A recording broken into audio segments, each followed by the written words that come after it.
Let's talk NBA draft presented by Canva. Design presentations for free at canva.com. So now that we're into the NBA finals, that of course means the draft is just around the corner. In fact, 3 weeks from today.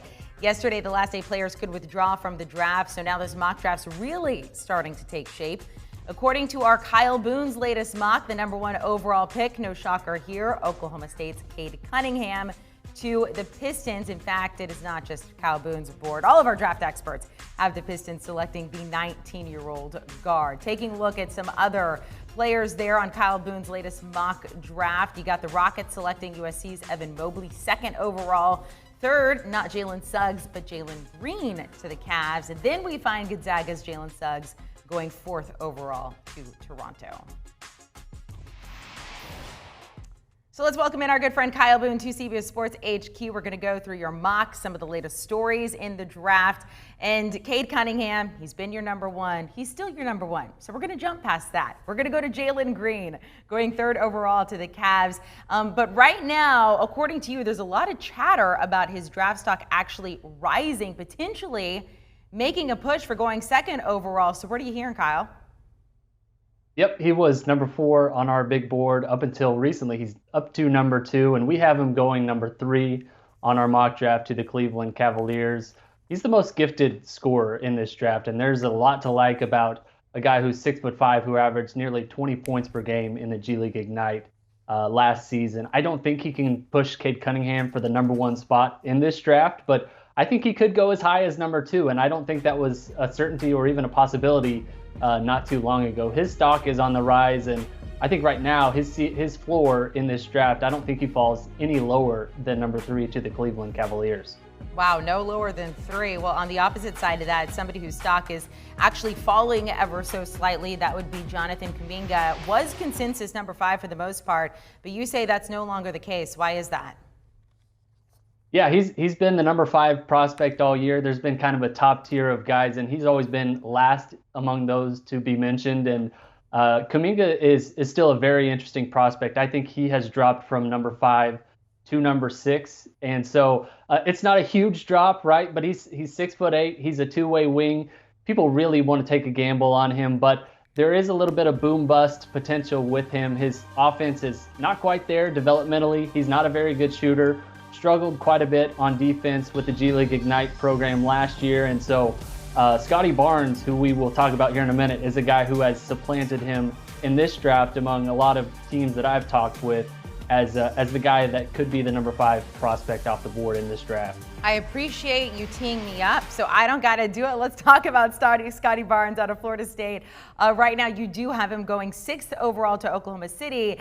And in your article on CBSSports.com, you point out it's his lack of a reliable jump spot. I am having so much trouble speaking today that has teams a little hesitant. But you mentioned that he could jump Kuminga there, so why is he now potentially a top 5 guy? He's given off some strong Draymond Green vibes, and I think a lot of teams really like that. He's 6'8". He's a forward, but he played point guard at Florida State, and he only made 7 starts in 24 games. And so you think, okay, maybe he's not the no doubt about it prospect that people want to make him out to be, but he's a guy who I think could go up to #2 in this draft. I have him going #6. I think right now he's probably clearly a top 5 prospect and can defend 1 through 5, which is super rare for any prospect in any draft.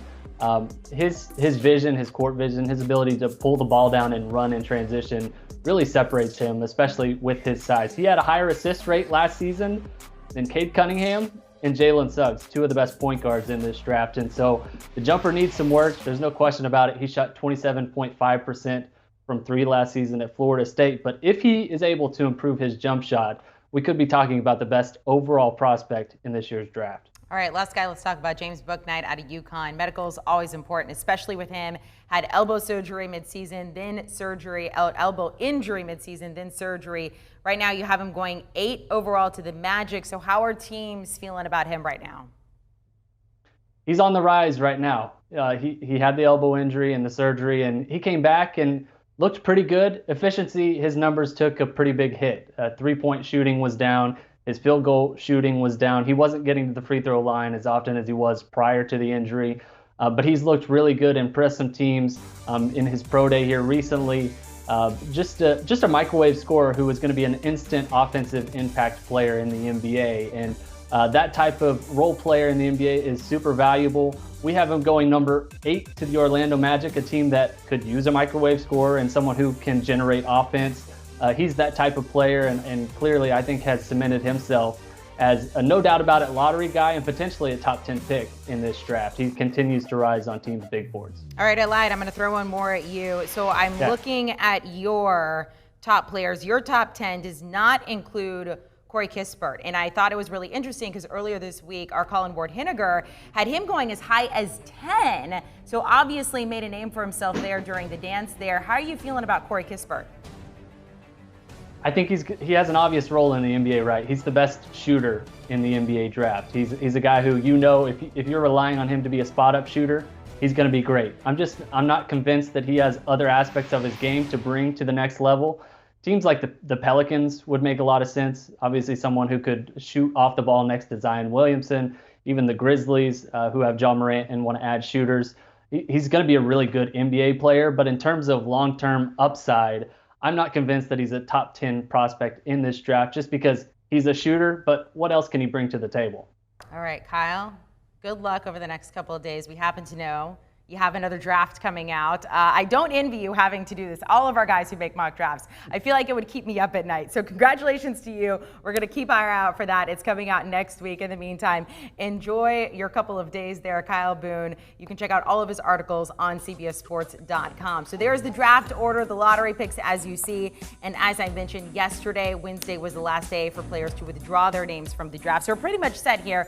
We'll see how it goes. The NBA draft 3 weeks from tonight on July 29th. Want a sports network that delivers everything that matters about the game? The highlights, the picks, the instant analysis. No yelling, no fake debates, no politics. Hit the subscribe button and never miss a moment.